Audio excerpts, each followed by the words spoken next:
All right, hi everybody. My name is John Diffley. I'm a professor of history here at STIC. I also am the director of the honors program. Today we are going to do a little webinar about the honors program. I'm going to show you some information and tell you about joining the honors program.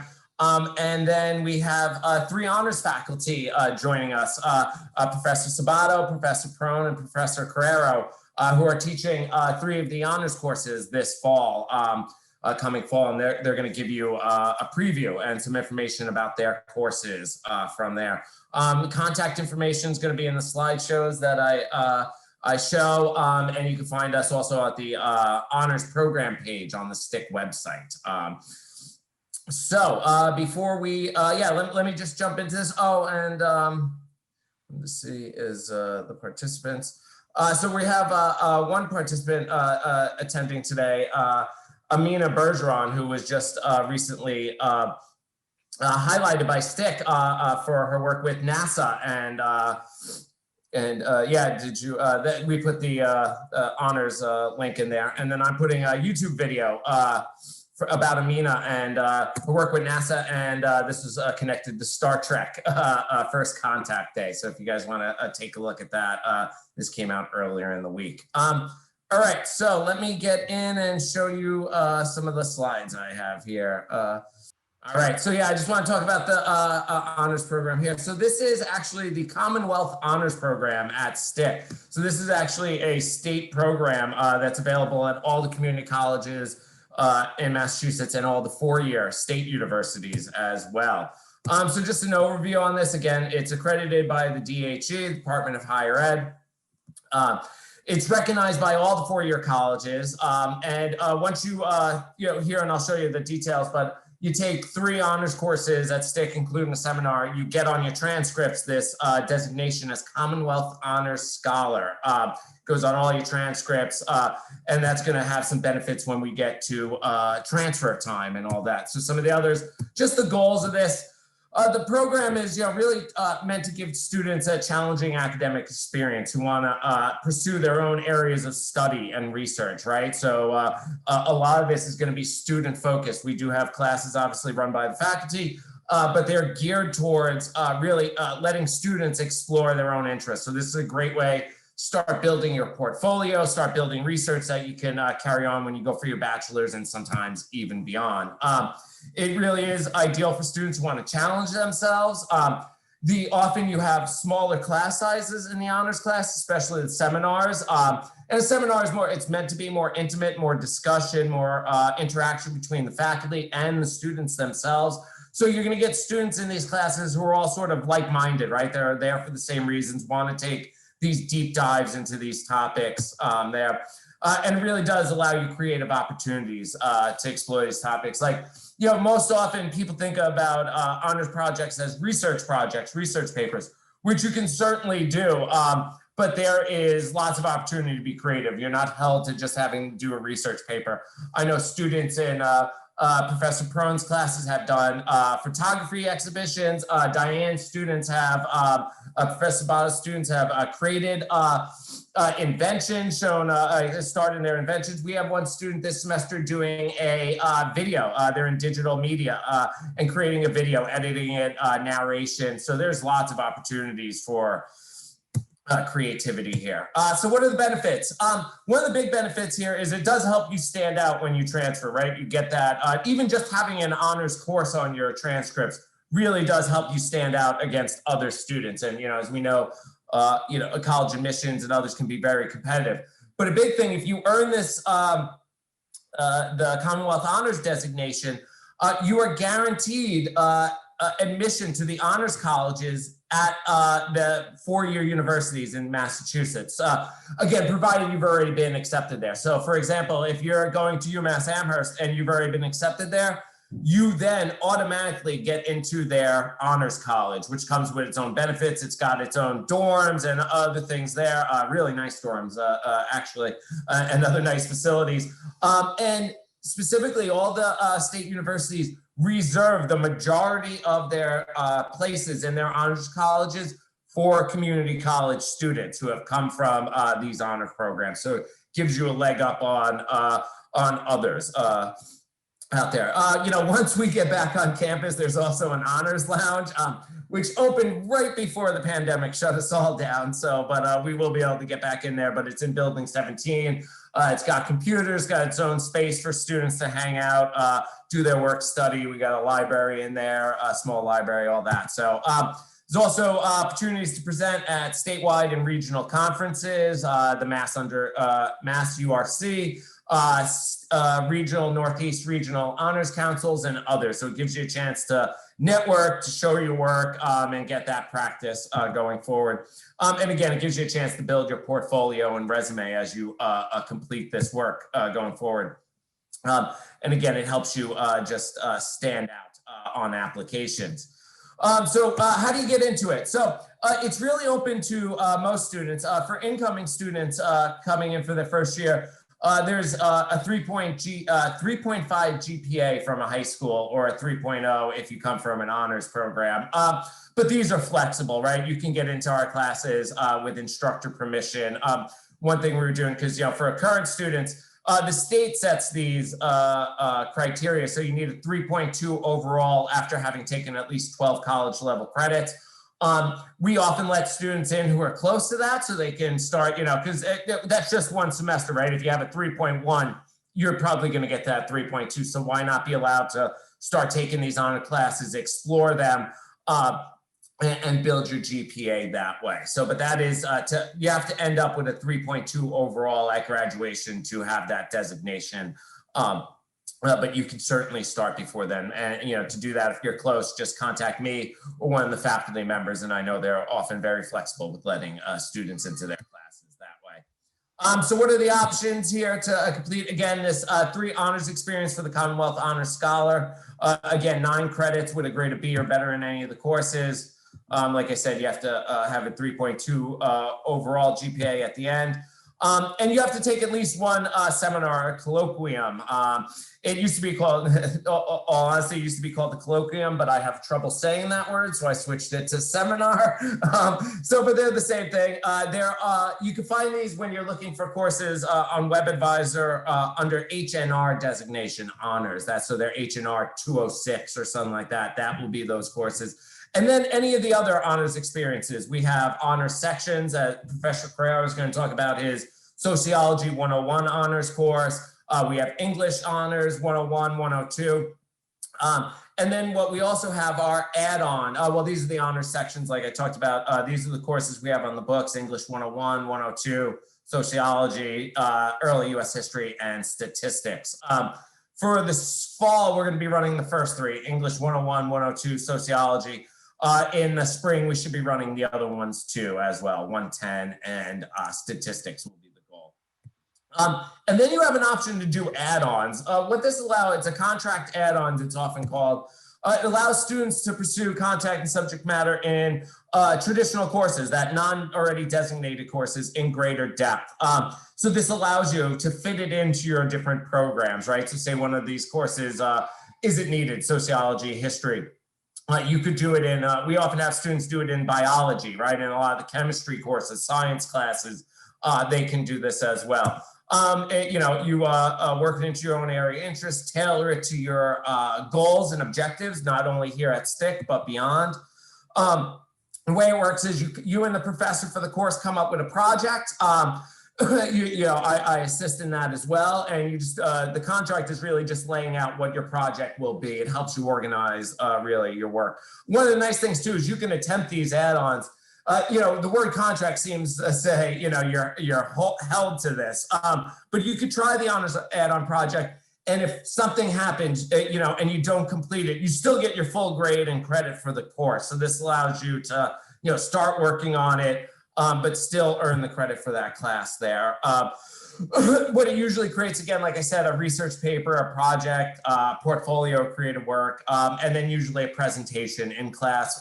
And when we're in person, we often do a spring honors fair where everybody, all the honors students get to present their work. We have a lunch and present it on campus. This year, we're hoping to do this as well virtually, probably having students record their presentations, and we'll make those available for students at STIC going forward. And sorry for the children in the background. I got 2-year-old twins who Aren't cooperating. That's all right. So back to the seminars.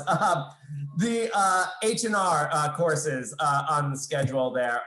What we have for the spring are, the fall, sorry, that's an error, is H&R 206, Invention to Market, and H&R 210, Picturing Atrocity with Professor Perrone there. And the other ones here, English, I talked about, and sociology, those will be the three. So what I actually wanna, and these are the classes there. So what I was actually thinking about doing now is turn it over to the faculty so they can tell you about their courses, because that's really what you want to hear about, is why you should take these and those. So I will turn it over to Professor Sabato, and I will stop sharing my screen. Thank you.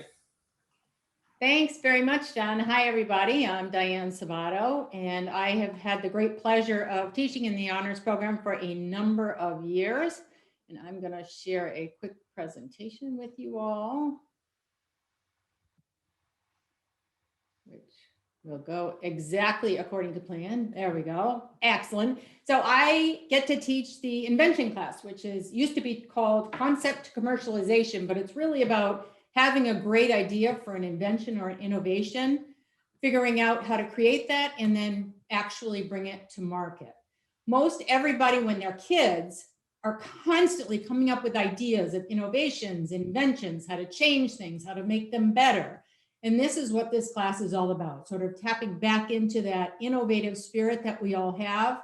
I teach entrepreneurship. This completely ties into people starting businesses. They often have ideas of how to do things faster, better, smarter, or they're creating completely new products or services or ways of doing things.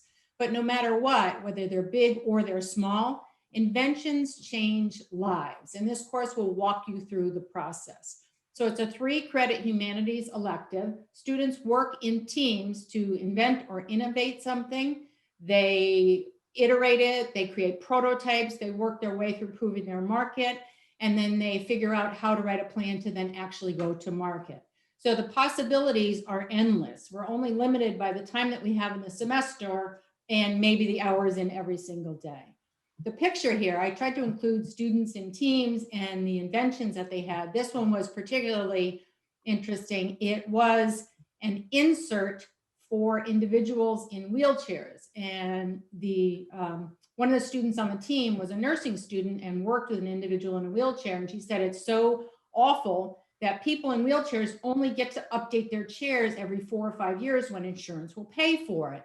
And because his body changes so dramatically over that time, it's incredibly uncomfortable for everyone, particularly this person I work with. So they wanted to come up with an idea of how to improve it in between when you could get a totally new chair paid for. So they said, let's just create some kind of an insert.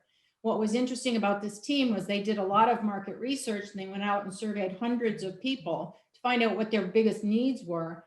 And comfort wasn't, in fact, the biggest problem. The biggest problem that individuals in wheelchairs had was pressure sores. So if someone's in a wheelchair and they get a pressure sore, that means they can no longer be in a wheelchair and they no longer have any mobility at all. So they did find that comfort was one of the top problems. And sadly, the third biggest problem, which was a shock when they did their research, was they found one of the biggest problems for individuals in wheelchairs was people stealing their belongings out of the bags that they hang in the back of their chairs. So they were so moved by the research and all the interviews they did. They came up with what you see, and this is a pretty rough prototype, but it demonstrated the invention they created in a way that they could then go in front of people with money to say, can you help us bring this to market? But they created an insert that had channels of air that they could inflate and deflate so that it allowed the individual to move, and it moved them around to deal with the pressure sores. And then they built what was essentially like a saddlebag that you could attach to the side of the wheelchair so people couldn't take your stuff from behind. So it's a pretty genius innovation invention that they came up with. So the class itself uses a lot of different ways to go through the material that we move through. We bring in guest speakers. There's some lecturing. We historically have done a lot of field trips. This class is going to be a hybrid model, so we may be able to do some local field trips as well. We have as many experts in the field come in as we possibly can, One of the good things about having classes in a hybrid fashion is Zoom opens up the world for guest speakers to come in. So I'm actually looking forward to that in the invention class. And we can maybe speak with some real inventors and some actual prototyping companies out there. But the special interest areas for this class have ranged, and every semester we do it a little bit differently. But the last time this class ran, we focused on global and national problems. So I wanted the students to start really big. What are some major issues that people in this country and around the world are facing? So they spent a lot of time brainstorming the kinds of things that people were facing. And they took on some issues like not enough safe drinking water, or pollution, or people don't recycle. So it was actually really impactful as they were going through the program. But we've also done things like, what bothers you? Talk to the people you know. What are the problems that they're having? So that's kind of how we move through the process. So we do a lot of hands-on activities. This is one of our teams. We were prototyping. And one of the things you learn about when you're prototyping, I have this idea and I want to show you what it is. So I have to build you a small model. How can I demonstrate what my idea is? And we made Stomp Rockets. So basically we learned how to represent an idea using everyday materials. You'll see that's just a 2-liter bottle, and it's just plastic hosing from Home Depot, and the rockets are made from paper and duct tape. So they made these rockets, they set them on the end of the hose, and then they jump on the 2-liter bottle and shoot the rockets. What they learn is, does my model work? Do I have to tweak it? How can I iterate, it's called. So how can I make it better and improve my prototype as I go forward? They also have an awful lot of fun. These they're these paper rockets. We go on the campus green, which you're seeing here. They shot these rockets higher than the tops of the trees on campus. And they're made from paper and duct tape. It's pretty cool.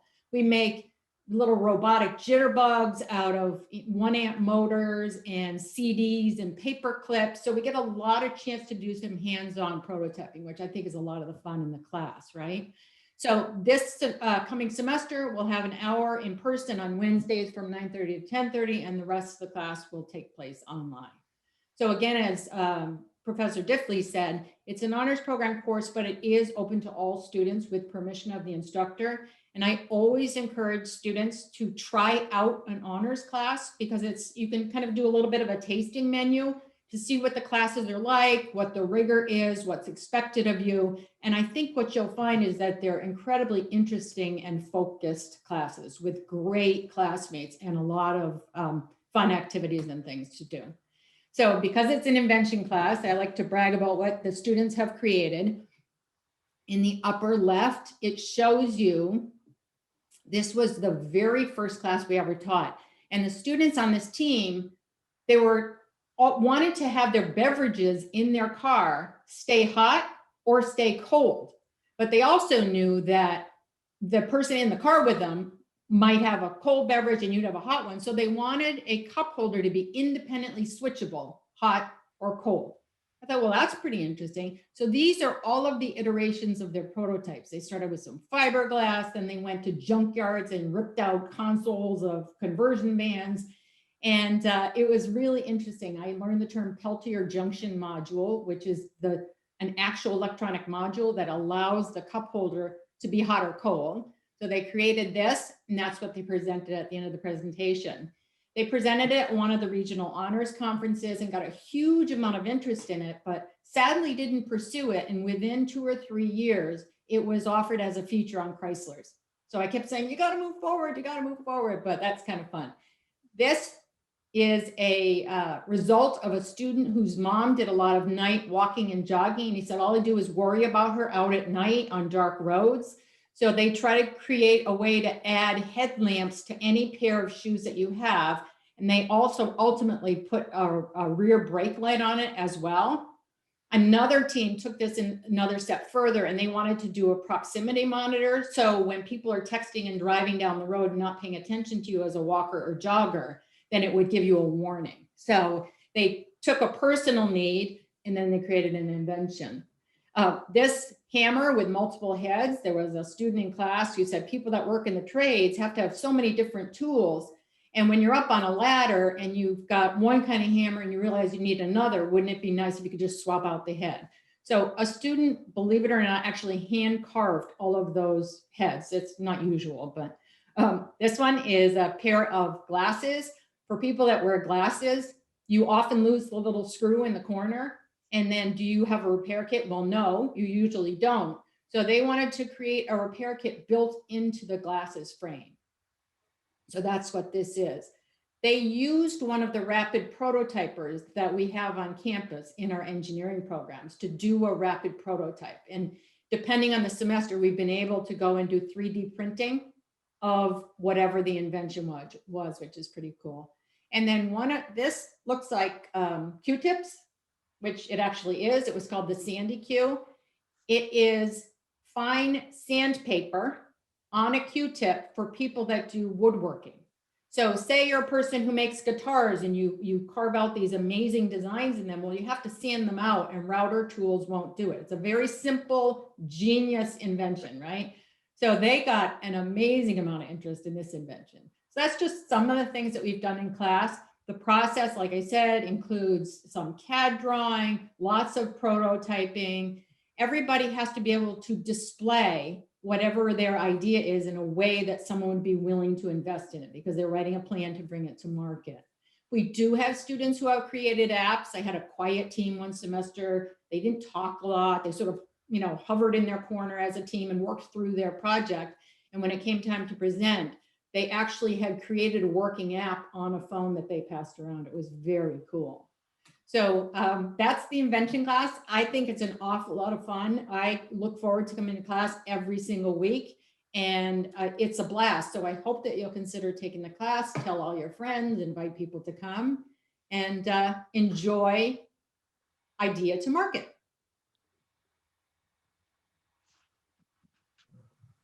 Thank you. Now, I think Professor Perone is going to present about her class. Sure. Let me just get my screen up. I have, so let's see. All right.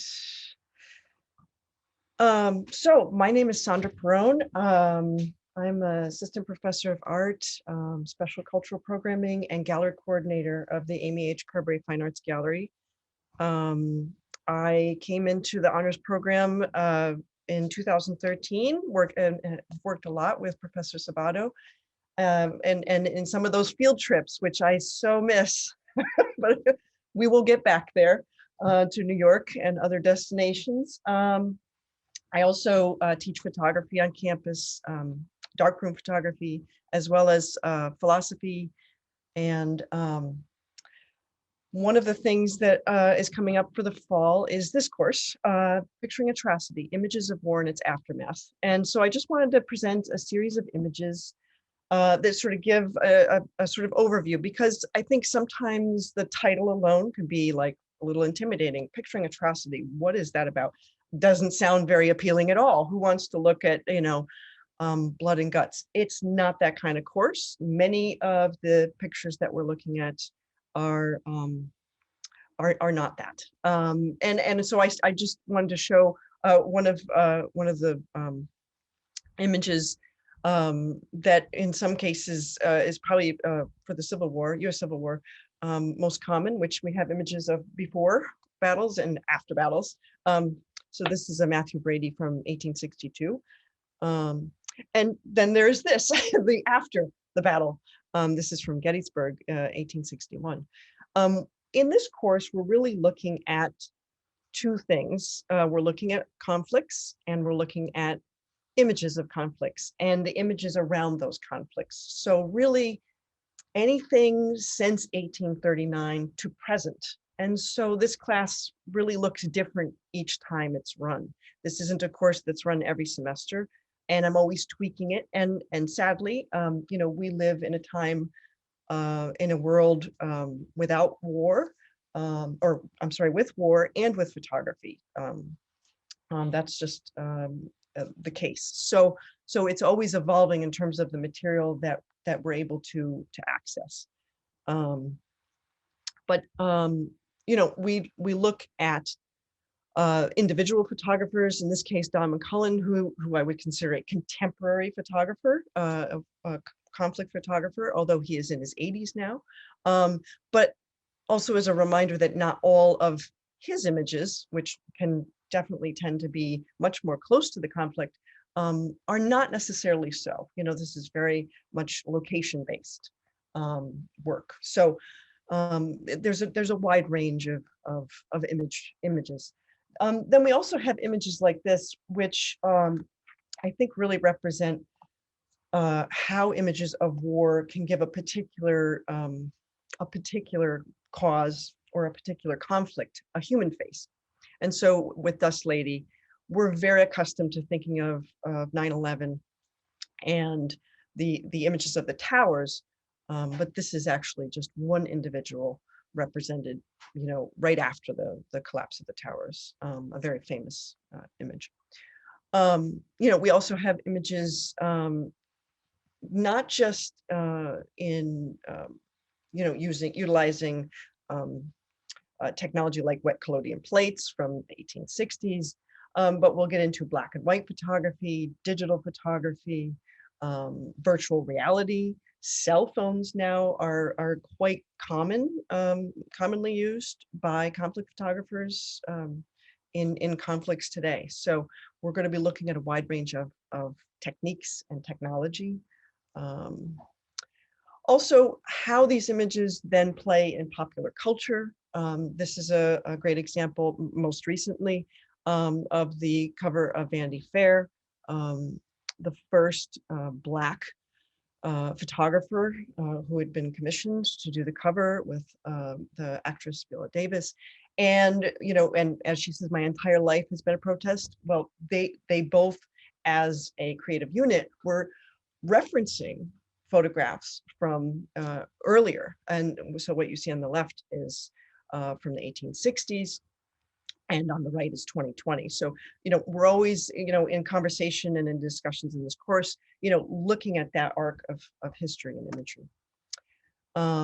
This is also another image, and I show this because I'm thinking film and contact sheets and how unique that experience is, because we are so used to thumbnails now and digital images that really, for some photographers, they were really trapped in that 36 frames. So we're looking at a wide range of techniques and histories. This is just another example, but a play on color photography, you know, again, totally different techniques. But I hope that this course is both challenging for students, and I think it is, and inspires students, but that it's also honing their analytical skills, their visual analysis skills, and critical thinking. You know, we do a lot of reading about images, we do a lot of looking at images, and then we do a lot of discussion to unpack all of these images. I do ask that students participate in a 1-hour class meeting. I call it a meeting each week over Zoom.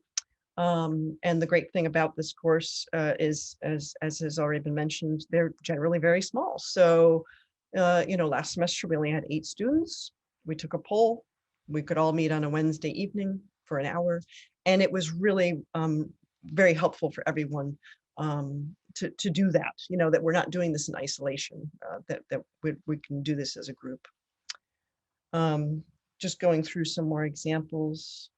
And then my own work, you know, people might be wondering, like, why this idea around photography and atrocity. And for my own work, that started back in 2004, utilizing old cameras, vintage cameras, and also crossing into a digital realm. I've always had a fascination with history and photography, and this course is really a marriage of the two things combined. And I just wanted to end with this Lindsay Addario image, again, just as a reminder that not all the images that we're looking at are you know, blood and guts. I do always say, for my disclaimer, that, you know, if anyone is ever uncomfortable with the images, that they certainly don't need to you know, stay on a Zoom or something like that. But you know, we're looking at a wide range of conflicts, and we're looking at a wide range of image makers, and it runs the gamut. So I'm going to stop there, and I'll pitch it back to Professor Dickley. Thank you. Thank you. Both the courses look great so far, really do. One of the interesting, Chandra, you showed that picture with Viola Davis, and the with Peter one. I use that in my history classes. It's often considered the first viral photograph. Is that once that came out, that was just published everywhere and talked about for years, and really for the first time, especially in the northern United States, it was the first time people really saw the brutality and the truth about what slavery was really like. And it had an amazing, tremendous impact up here in the abolitionist movement. And today it's, yeah, thank you for that. All right, I'm gonna toss it over. Oh, and one thing Professor Sabato forgot to mention too about herself is that she's also a IP educator in residence from the Michelson and NACHI here. So she has a lot of connections with this. A lot of information on intellectual property and that, so it's a lot to be gotten from that class in both the classes. So I just wanted to mention that too. All right, I'm going to throw it to Professor Carrero for his sociology class. Thank you. Thank you so much. I do not have a PowerPoint presentation, so I'll just be talking through the basic elements of my class. So it is a Sociology 101 honors section, which is Intro to Sociology. And given that it's a 101, I would definitely encourage, because there might be a lot of folks who are new to the college and want to check out the honors program, definitely encourage you, regardless of your previous standing or sort of the credentials that Professor Diffley had discussed earlier, definitely approach me and we can discuss the requirements of the course. And basically I'll do more of a self-assessment. If you're interested, I'd say, hey, here's what we'll be doing. Do you feel comfortable with that? Absolutely. You say yes, absolutely. And I say, great, you have my permission to take the course. And then of course, if you meet the other requirements, you can just enroll in the course. But please, please, please reach out if you're interested and you do not meet those requirements. I think taking a 101 honors course is a great way to get your feet wet. So basically, Intro to Sociology is what used to be called, I'm not sure if we still use this term, a survey course. Sociology is a very broad discipline. Despite the fact that it's a relatively new discipline, meaning 150 years old or something like that, we have, I believe the American Sociological Association identifies something like 60 sub-disciplines within sociology. So essentially, I do not cover all 60 in my intro class, but the idea is each week or so, I cover a different main topic, and the way I choose those are essentially what are topics that are typically offered at the upper level. So for example, if you were to transfer to UMass, UMass sociology is fantastic. I'm a little biased, that's where I received my PhD, but it is a great program. And let's say you're interested in studying the family. We cover a brief section on the family in my intro. And then if you were to transfer to a school like UMass, you would have a plethora of upper level family courses within sociology, sociology and work, sociology and race, sociology and violence, excuse me, I'm saying family and race, family and work, family and violence. So my intro is just to introduce you to, here's the basic sociological approach to studying these things, and then to give you a taste of the discipline and hopefully to sell you a bit on the discipline. And you say, oh, this is really interesting and I will major in this. And we do have 2 sociology tracks. I'm going to use my time to pitch them. We have 2 sociology tracks here at STIC. We have the social sciences program, which includes both history and sociology. And we also have the urban studies program, which also contains within it a sociology track, meaning that you would transfer actually to Westfield State, for example, you would transfer in with a sociology minor after completing the program, which is really great in my opinion. So having said that, though, that it's a survey course, essentially the way I envision the class and the way that it will run is you'll decide as the student, what are topics you're interested in, right? And the fact that sociology is so broad, I think a lot of folks don't understand what sociology is. They sort of confuse it with psychology. But like I said before, I mean, at the most basic level, and I'm not doing it justice, sociology is the study of society and social interaction, which really tells you nothing. But you can really focus on any element of society and social interactions that you're interested in. So for example, one component of sociology is the study of health and public health, usually more generally. So obviously that's timely, right? So if you're thinking, oh wow, we've been living through a pandemic, and we are living through a pandemic, and I would like to study COVID-19 and its impact on the homeless, or I'm interested in COVID-19 and racial inequities, right?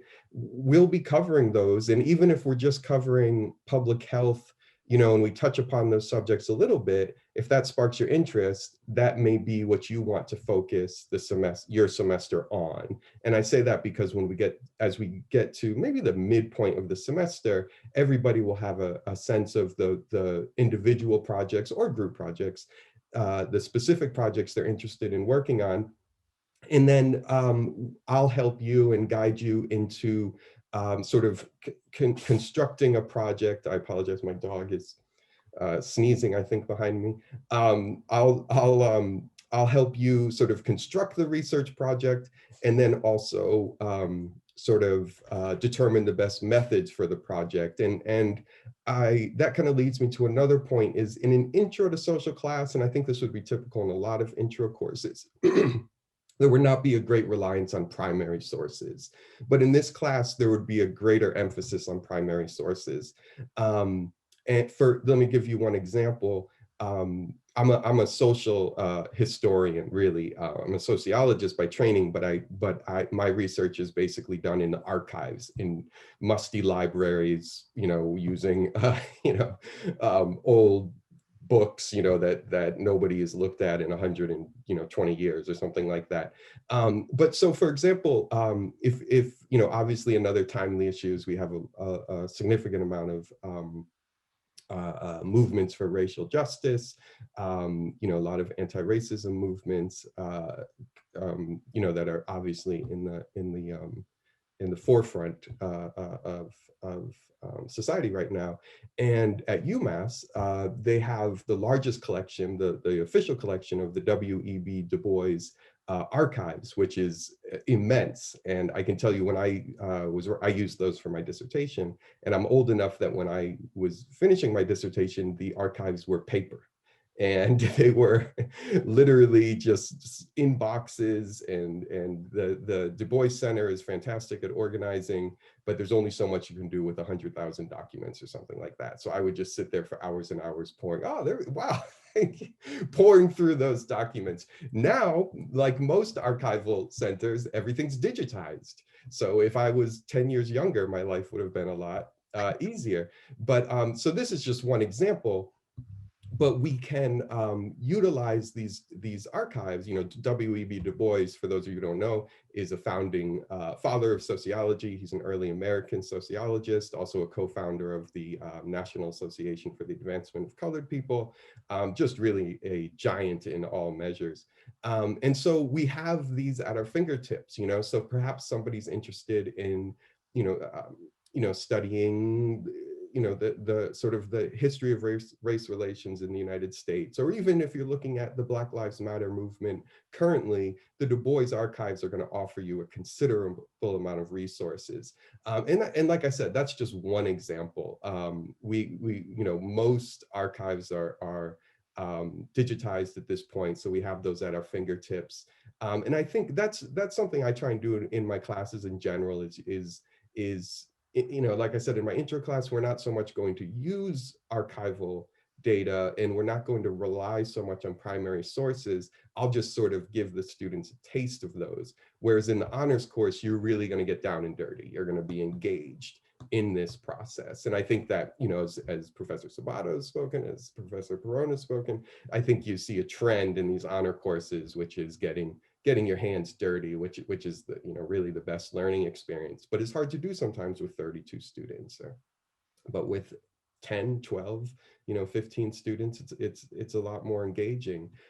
So like I said, it's in some ways, it's not a self-directed class, but in some ways it is, in the sense that I'm providing you with the foundation and I'm providing you with a taste of this or that, and then you're deciding which path you want to go. And I'm just there to guide you, to help you find resources, to help you focus, design a project, complete a project. And when I say a project, I really do mean a project in the most general sense. If you're somebody who says, what, I enjoy writing, I enjoy, doing research papers, great, fantastic. But if you're somebody who says, nope, that's not for me, and it is, maybe it's your first semester and you're working your way through English 101 and you're developing your writing skills, that's fine. Let's create a presentation, let's create, a research poster board presentation, which is something you'd be doing in the honors program anyway. Maybe you want to do some sort, I don't know if like interpretive dance would work so well, but it might, you could sell me on that. So, there's so many possibilities. Trying to make sure I cover everything.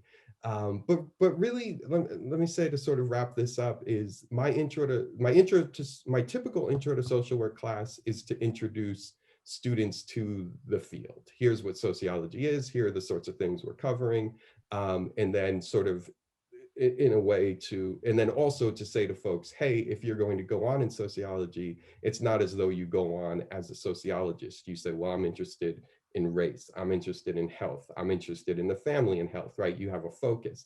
So, and then I would introduce the students to some basic sort of research methods. But in this class, it's much, like I said, it's much more hands-on. So you're going to decide what interests you the most.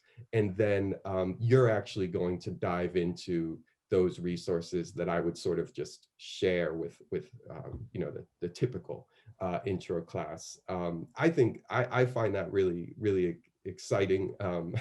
Obviously, I'm teaching the course, but what I think, again, what we have in common with the honors course is it really allows you to explore something you're very interested in. I think that's that's a selling point right there. Is, hey, I want to take intro to sociology, which fortunately for me, most programs do require you to take anyway. So, but let's say you're interested in sociology and you say, but I'm not interested in, 50% of what is going to be covered in this class. Fine, we're going to get you set up with what you're interested in. You're going to go down that path. You're going to touch upon that other 50% that you're not going to focus on. But it's really going to allow you to say, look, I'm really interested in the pandemic's impact on the homeless. I want to spend this semester studying that. Fantastic, right? And you're going to get this done in an intro class. This is something you can carry with you, to develop as you go on. So like I said, I invite everyone, if you meet the requirements, go ahead and just sign up. If you don't, just contact me. I really feel like most people will succeed in this course because it is hands-on, it is very collaborative, you'll have lots of help. And just get in touch with me and we can just have a brief discussion, a little bit, hey, do you feel comfortable doing X, Y, and Z? How, some of the things that I talked about, independent projects, something like that. And if you feel you do, it's just self-assess, and I'm pleased and happy to let you into the course. So definitely contact me if you have any questions. And I think I covered what I wanted to cover. So thank you. Great, thank you. Yeah, no, that was great. All three, thank you very much. Yeah, they're three professors here are some of the best professors we have at STIC, some of the most approachable too. They really do mean it when they're gonna, you'll work with them very well there. Yeah, I would agree. Sorry. Four, that includes Yeah. Professor Diffley. Oh, thank you. Yeah, the ones teaching the class. Thank you. I appreciate that. So I guess now, yeah, I put in the chat the contact information, our email there, the website. So please feel free to get in touch with us. But we have a little time left. If anybody has questions, they want to ask any questions of myself or any of the professors here. I want to add add Yeah. a quick plug for anyone that is not able to take the Invention class this semester. We're brewing up a special section of it for the spring where we're going to collaborate with STEM, Professor McGinnis Kavanaugh, and we're building the class around participating in the National Community College Invention Competition. So this is a National Innovation Invention Competition. So we're going to build the Invention class around that and team teach it with both STEM, and I teach in the business department. So we're going to have really different viewpoints, and it should be a lot of fun. So don't let that put you off from taking it this semester, but just if for some reason you're not able to fit it in. Yeah, no, that's going to be a good one. Yeah, definitely is. Yeah, Right. but yeah, again, if you have any questions, just feel free to get in touch with us. Yeah, and you can see STIC is getting a lot of recognition lately as the #4 community college in the U.S., both best local college, online business degree, as Professor Sabato was talking about there. Yeah, and so this is just another part of that, that we're here to help the community, here to help our students, and the honors program is part of that. And as you can see, the faculty are very dedicated and very hands-on and want to work with you. So yeah, please just get in contact. We're always here, and yeah, happy to help. Yeah, and I have one more question. Yes. Actually, are you still offering honors independent studies or just add-ons? Just the add-ons right now. Yeah, just the add-ons right now. All right, so one of the things that you could do in a sociology class, or maybe in Josh's honors sociology class, we've had students in the past studying things like urban food deserts, particularly the neighborhood around STCC, and what does that mean when people don't have access to a full array of food. And we've had students in both honors add-ons and in invention classes creating solutions, whether it's hydroponics or indoor farming or taking vacant buildings around the city and putting farming inside of vacant buildings. There's so many ways that you could take something you're interested in, create a project or embedded learning in another class or through one of the honors sections of classes. So I really encourage you to pursue any of the honors options just to be able to do really amazing things like that. So we've had students create designs for supermarkets it's really astonishing what our students are able to do. Yeah, Lots it really of is. Yeah, and as Professor Sabato and Professor Carrero mentioned, that you really can carry the work you do in one of these classes to others, and you can even carry it on beyond that, right? This is a good way to start building your portfolio, building your research, bring it on, and that's going to help you too, really will, when you're applying for colleges for 4 years to transfer. And that if you're coming in with ideas and this research, it's going to help you stand out. It's going to help you get to your goals that much quicker there. And again, lots of resources here for us to help you, guide you, and put you on the right track. Yeah, really encourage you to try these classes, please. Yeah, oftentimes you might hear honors classes are just harder. That's not the truth at all. That is not what they're about. They're not harder. They're just differently focused, right? And it lets you take a deep dive. And again, as Professor Carrero said, they're not really self-directed, but the focus is on what the students want to learn, right? Or what their interests are. And that is something you can really do in these classes. And because of the smaller sizes, because of the hands-on work with faculty. So I encourage you to reach out to us and please join. And that's all you have to do to join the honors program. Just start taking an honors course. That's really it. There's no other application. There's no other steps. Once you start in a class, you are part of the honors program, and go on from there. So, can I jump in really quick? Yeah. Professor Sabato, you made me think of something. My classes also, all of my classes, but so this honors course as well, is we try to focus as much as we can on the region, the local region. So Professor Sabato mentioned food deserts. And if you're interested in that sort of thing, I will pitch the urban studies program. We have urban sociology as well as health, wellness, and society, which both deal with social problems such as food deserts.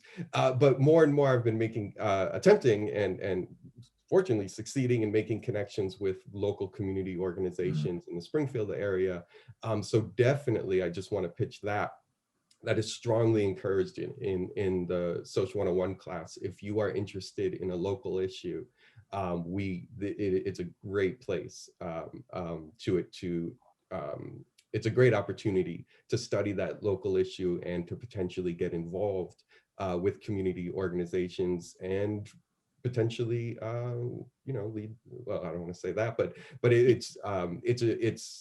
I was going to say lead to a job, which you never know if you're working with local organizations. But my point is that definitely I just want, and I think I speak for everybody else, is that as a community college, we are part of the community, and we definitely encourage folks to focus on the local area. And so I just wanted to add that on when I said, you can develop a project. That's certainly a project idea.